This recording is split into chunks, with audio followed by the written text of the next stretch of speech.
My boss fired me for taking my child to the emergency room after giving me permission to leave early. He said family emergencies were no excuse for abandoning work responsibilities. What he discovered next made him desperately beg me to return. My name is Caleb Henley. I'm 38 years old, Senior Operations Coordinator at Blackwood Manufacturing in Denver, Colorado. For 6 years, I'd been the invisible backbone keeping their production schedules running smoothly, managing vendor relationships and solving problems that most people didn't even know existed. It was a Thursday afternoon in November when my wife called, voice shaking. Our 7-year-old daughter Emma had fallen from the monkey bars at school. The nurse suspected a broken arm, maybe worse. They needed a parent at the hospital immediately. I found my supervisor, Dale Morrison, in his office reviewing quarterly reports. "Dale, I need to leave early. Emma's hurt at school and we're heading to the emergency room." He barely looked up from his paperwork. "How early?" "About 2 hours. I can make up the time tomorrow." Dale waved his hand dismissively. "Yeah, go ahead. Hope she's okay." I grabbed my jacket and rushed out, thinking nothing more of it. Emergency rooms don't operate on corporate schedules, and Dale had given clear permission. Emma's arm was indeed broken, a clean fracture that required surgery the next morning. I called Blackwood's main line and left a message that I'd need Friday off for Emma's procedure. Monday morning, I walked into the office to find a termination letter on my desk. "Effective immediately," it read. "Terminated for job abandonment and failure to prioritize company responsibilities." I stared at the letter, reading it twice before the words sank in. Job abandonment. I'd gotten permission. I'd called in about Friday. This had to be some kind of mistake. I found Dale in the conference room with Brenda from HR. Both looked uncomfortable when I entered. "There must be some confusion," I said, holding up the termination letter. "You approved my early departure on Thursday." Dale's response caught me completely off guard. "Caleb, I said you could leave, but I didn't expect you to disappear for 3 days without proper notice." 3 days? I was gone Thursday afternoon and Friday. That's 1.5 days, and I called about Friday. Brenda consulted her notes. "The company policy requires 48-hour advance notice for personal leave requests. Emergency situations need supervisor approval and documented justification." My daughter broke her arm. That's documented justification, and Dale approved it. Dale leaned back in his chair, suddenly looking very corporate. "I approved you leaving early, not taking multiple days off. There's a difference. If you've ever felt like your workplace treats employees like disposable resources instead of human beings, hit subscribe. Because what happened next exposed exactly how much this company depended on one person they thought was replaceable." "Look," Dale continued, "we need people who understand that work comes first. Family emergencies happen, but that doesn't mean you abandon your responsibilities. We're running a business here, not a daycare center." I felt something cold settle in my stomach. This wasn't about policy violations or proper procedures. This was about power, about making an example, about a manager who'd decided to flex his authority. "I've been here 6 years, I said quietly. "My performance reviews have always been excellent. I've worked weekends, holidays, stayed late countless times without complaint." "And we appreciate that," Brenda said in that practiced HR tone. "But recent events show a concerning shift in priorities." Recent events. As if taking your injured child to the hospital was some kind of character flaw. I walked out of that conference room knowing exactly what kind of company I'd been working for. The kind that values productivity over people, that sees employees as interchangeable parts in a machine. But what they didn't understand was that some parts aren't as interchangeable as they think. That afternoon, I cleaned out my desk while my former colleagues watched nervously. Nobody said much. Layoffs create paranoia, and everyone was probably wondering if they'd be next. Lydia Whitmore from accounting approached me as I was packing my personal items. "This is ridiculous, Caleb. Everyone knows you're the only one who really understands the vendor contracts." I looked up from my box of belongings. What do you mean? Those supplier agreements you negotiated last year? The special pricing deals? Nobody else has the relationship details or the contract modifications you worked out personally. I'd forgotten about that. When Blackwood had switched to just-in-time inventory management, I'd spent months rebuilding relationships with dozens of suppliers. Custom agreements, personal contacts, verbal understandings that had saved the company hundreds of thousands in costs. Dale knows about the contracts, I said. Lydia shook her head. Dale barely knows what we manufacture, let alone how the supply chain works. You were the one handling all the day-to-day vendor issues. As I drove home, Lydia's words echoed in my mind. 6 years of institutional knowledge, relationships and processes that existed nowhere except in my head and personal contact list. They'd just fired the only person who knew how to keep their operation running smoothly. The first sign of trouble came on Tuesday morning. My replacement phone started ringing at 7 a.m.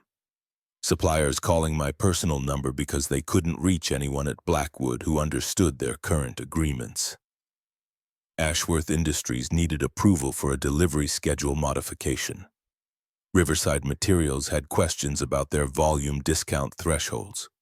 Thornfield Logistics was asking about warehouse access protocols I'd established.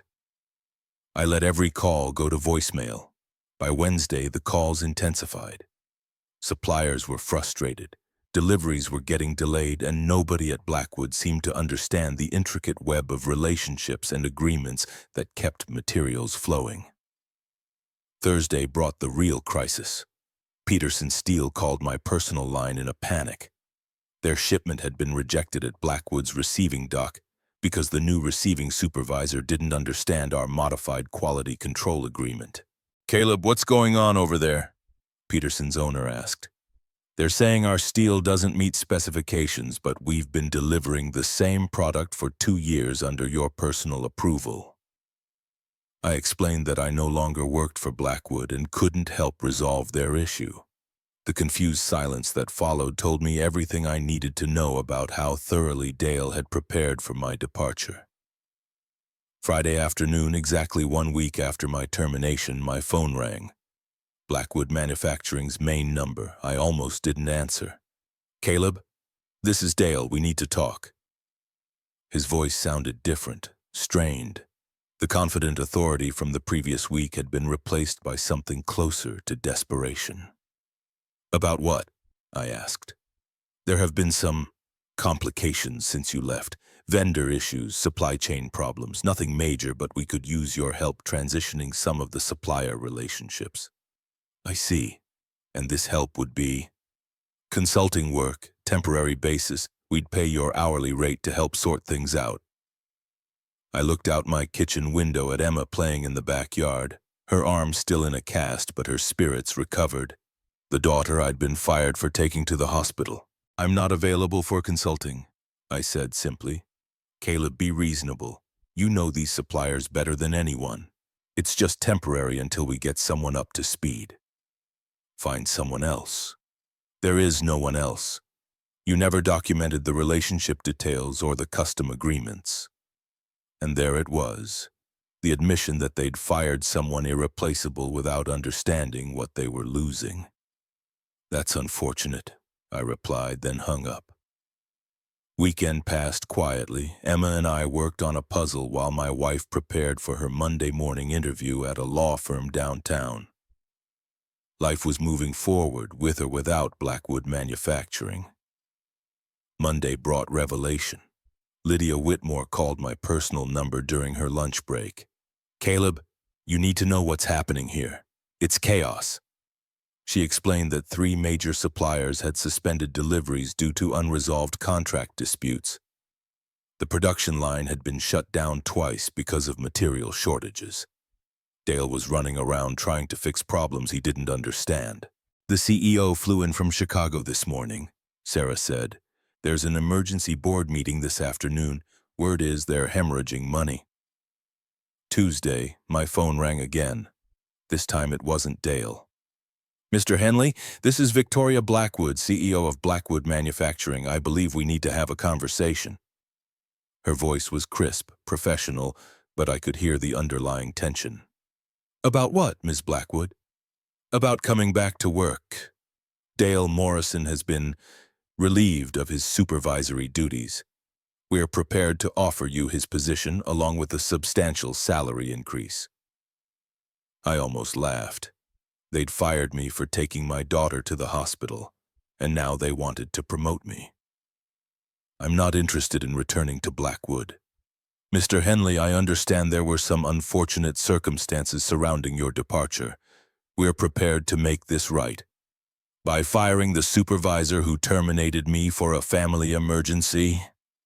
Silence on the line, then. Dale made a serious error in judgment. We're offering you his job as an acknowledgement of that mistake. What about the company policy that says family emergencies aren't valid reasons for time off? Another pause. That policy is being reviewed and revised. Convenient timing. Mr. Henley, I'll be direct. Your departure has created significant operational challenges. Our suppliers trust you, not us. Our contracts are built around relationships you developed personally. We need your expertise. Finally, some honesty. And if I refuse, then we'll continue trying to rebuild what you created. It will be expensive and time-consuming, but we'll manage eventually. I appreciated her directness, but the damage was done. Trust, once broken, can't be rebuilt with job offers and salary increases. Good luck with that, I said, and ended the call. Wednesday brought unexpected news. Emma's pediatrician called with test results from her follow-up appointment. Her arm was healing perfectly, but more importantly, the doctor wanted to discuss something else. Mr. Henley, I've been reviewing Emma's medical records, and I noticed some concerning patterns that might have been missed before her accident. The conversation that followed changed everything. Emma's fall hadn't been random clumsiness. It was likely related to an underlying balance issue that required immediate attention and ongoing treatment. If I'd still been working at Blackwood, focused on keeping Dale Morrison happy instead of my daughter's health, we might have missed the early warning signs entirely. That afternoon, I received a certified letter from Blackwood's legal department. They were formally requesting the return of all company property and information, including my personal contact list of suppliers. I called the lawyer they'd referenced and left a simple message. All company property was returned upon termination. My personal relationships with suppliers are not company property. Thursday brought the final call. Dale Morrison, no longer my supervisor, apparently no longer employed by Blackwood at all. Caleb, this is Dale. I need to apologize.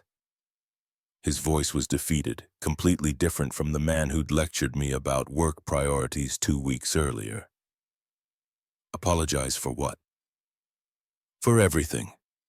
For firing you, for not understanding what you did for the company, for thinking employees were replaceable. And now? Now I'm unemployed, trying to explain to my wife why I threw away a good job by making an example out of the wrong person. I felt no satisfaction in his downfall, just sadness for a man who'd learned too late that treating people poorly has consequences. Dale, you fired me for taking my injured daughter to the hospital. That says something about your character that unemployment can't fix. I know that now. Good luck finding another job, I said, meaning it genuinely. 6 months later, I was working as an independent supply chain consultant, earning twice my previous salary while helping companies avoid the mistakes Blackwood had made. Emma's balance issues had been successfully treated, and her arm had healed stronger than before. My wife had landed her dream job at the law firm. Blackwood Manufacturing had eventually stabilized their operations, but only after hiring an expensive consulting firm to rebuild the supplier relationships I'd spent years developing. The transition cost them an estimated $300,000 in lost efficiency and emergency procurement costs. Dale Morrison had found work at a smaller manufacturing company in Montana, reportedly with a much humbler approach to employee relations. The experience taught me something valuable about workplace loyalty and respect. Companies that treat employees as disposable will eventually discover which employees were actually indispensable. Sometimes the people they think are most replaceable turn out to be the foundation holding everything together, and sometimes a family emergency isn't an inconvenience to be managed. It's a reminder of what actually matters in life.